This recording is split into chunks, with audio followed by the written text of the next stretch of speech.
Now we here 기분 어때 몇 년 전 첫 공연 때 5만원 내고 절반 때 필요가 없지 걱정 이제 잘 될일만 해 방에서부터 Now we here 자방에서 탈출해 난 더 원하고 있었건 노력에 출처 복잡한 머리 딱 대돈 전투적 강도월 지내버렸은 강박이 돼서 나 방에서 나오지 않고서 계속 눈만을 널내고 때론 나 지키기 위한 생각들의 괴로움 누구에게는 난 모습을 때론 같지만 너의 안 시간이 많이 지났나 봐줘 그래 지금의 나 중방 한 병짜리겠어 나 만들어낸 9천만원 생각 난 날 수 있어 지금 내가 뭘 원하는지 그저 괴로워 나날 들을 접어 두고 다시 출발하고 싶어 start from the go 엄마 고생 그만했으면 형도 이제 잘 지내길 바래 도와준 니들에게 감사해 이제 사랑을 느껴 전부 보답해 Yeah yeah Now we here 잘 갖고 왔고 알고 봐 좋은 기억들만 담아서 난 다음 미래로 가 Now we here 잘 갖고 왔고 알고 봐 좋은 기억들만 담아서 난 다음 미래로 가 신청곡으로 시작했고 오늘은 172쪽부터 177쪽까지고 이제 인도와 동남아시아에 대해서 배워보겠습니다. 인도와 동남아시아도 우리나라만큼 이 제국주의 정책에 의해서 많은 피해를 본 국가들이고 이 국가들이 어떻게 대응을 했는지를 배워보겠습니다. 일단 이 제국주의에 맞서는 이런 대응을 크게 두 가지로 나눌 수 있습니다. 저항과 근대화로 나눌 수 있는데 사실 제국주의 정책에 이제 이 아시아나 아프리카 국가들은 이 유럽 제국주의 정책에 대해서 이제 맞서 싸우면서도 한편으로는 저렇게 유럽 국가들처럼 강해지고 싶은 마음이 이제 같이 생기는 거죠. 그러니까 쟤들이 싫지만 쟤들과 맞서 싸우고 싶지만 또 한편으로는 쟤들처럼 강해지고 싶은 마음도 쟤들로부터 배워야 되는 마음도 같이 있습니다. 그래서 이 저항과 근대화가 동시에 나타나게 됩니다. 근대화 노력이.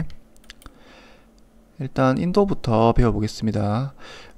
인도란 나라는 원래는 이제 이슬람 세력이 여기를 내려와서 무굴 제국이라는 나라를 만들고 이제 인도를 지배하고 있었습니다.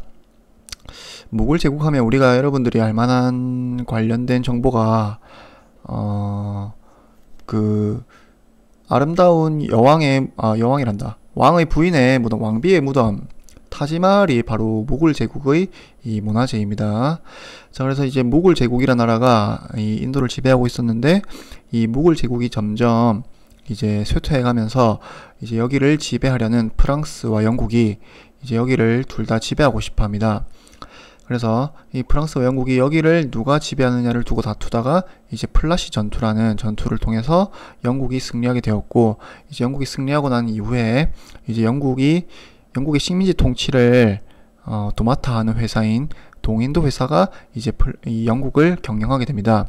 그래서 이제 동인도 회사가 여기를 인도를 경영해가면서 많은 이익을 본국에 전달하고 있었는데 이제 그러한 지배 방식에 어떤 변화가 나타난 게 이 세포의 항쟁이라는 항쟁입니다.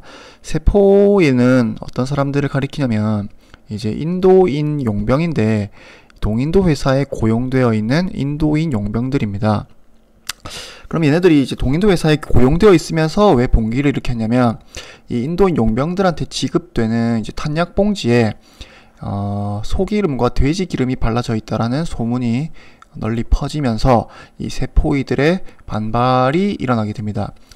이 소기름과 돼지기름이 왜 이 세포이들의 반발을 일으켰냐면 소기름은 이 인도인들 중에서 이 힌두교도들은 소를 굉장히 신성시하기 때문에 소에 대한 어떤 소와 관련된 음식은 절대 안 먹습니다.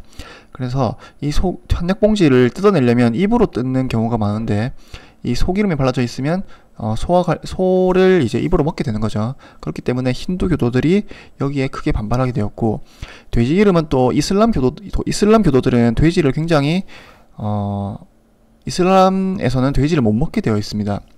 그래서 이걸 입으로 뜯어내면 역시 돼지 기름이 입으로 들어오기 때문에 이 세포이들, 이 힌두 교도들과 이슬람 교도들의 엄청난 반발을 사게 되면서 이제 인도인 용병의 봉기가 크게 일어나게 되었고, 이걸 진압하는데 굉장히 어려움을 겪게 됩니다, 영국이. 그래서 결국에는 이 봉기를 진압하긴 했는데 이 과정에서 무굴 제국이 멸망하게 되었고, 이제 원래는 인도를 동인도 회사를 통해서 간접적으로 경영하고 있었는데, 이제 동인도 회사를 거치지 않고 이 영국 본토에서 직접 지배하는 방식으로 바꾸게 됩니다.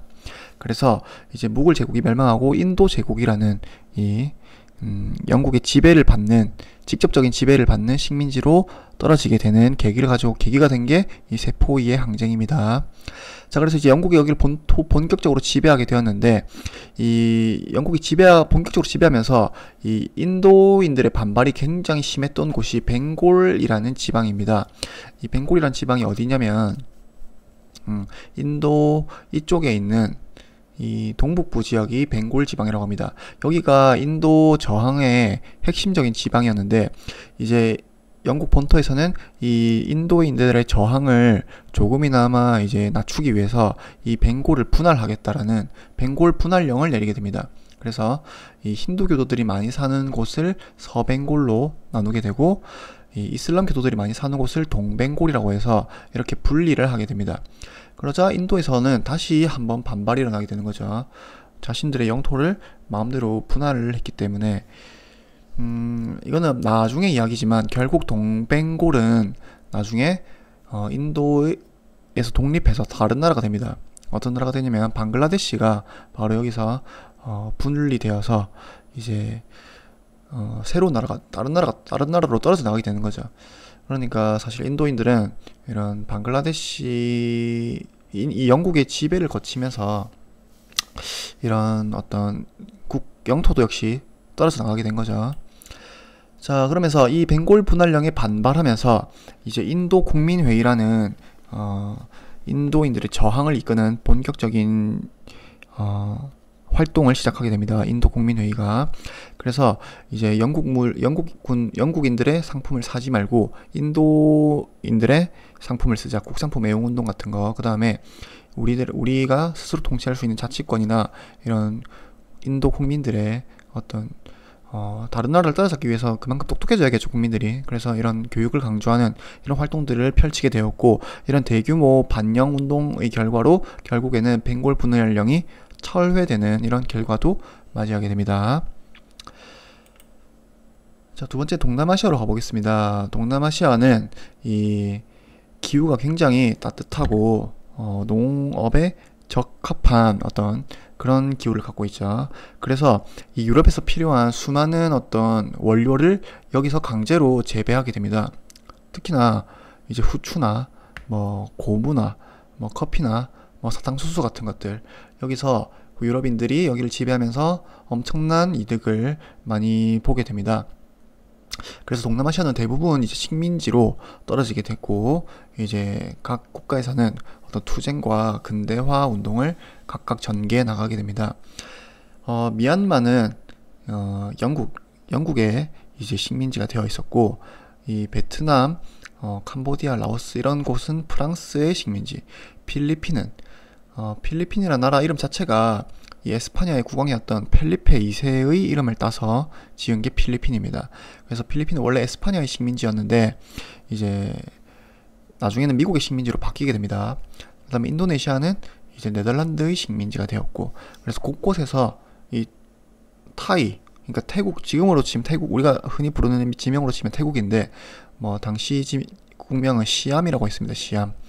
그래서 태국만이 유일하게 이제 식민지화 되지 않고 독립국을 유지할 수 있었는데, 그것도 역시 어떤 태국이 잘 대처했다라기보다는 이 영국과 프랑스가 자기들이 싸우지 않기 위해서 중간에 어떤 완충지대가 필요했기 때문에 이 태국은 완충지대로서 서로 건드리지 말자 라고 해서 이제 식민지가 안 된 것이지, 사실은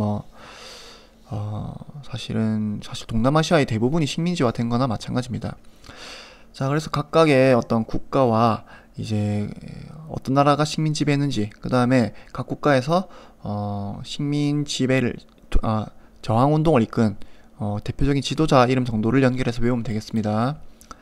그래서 필리핀은 이제 에스파냐식 지배를 받을 때는 이제 호세 리살이라는 사람이 민족 운동을 전개했었고, 그 다음에 미국의 지배를 받을 때는 아기날도라는 사람이 이제 저항 운동의 선두주자로서 대표적인 인물로서 활동했었습니다. 인도네시아에서는 이제 네덜란드의 지배를 받았었는데, 역시 이슬람 동맹이라는 이런 어떤 단체가 투쟁을 했었고, 베트남에서는 이제 판보이쩌우라는 사람이 베트남 유신회라는 단체를 만들어서 활동을 했었습니다. 아까 말했듯이 이 시암, 지금의 태국은 이제 동남아시아에서 유일하게 독립을 유지했었는데, 이 영국과 프랑스의 완충지대로서 역할이 필요했기 때문에 독립을 유지할 수 있었다라는 점. 수업은 여기까지입니다.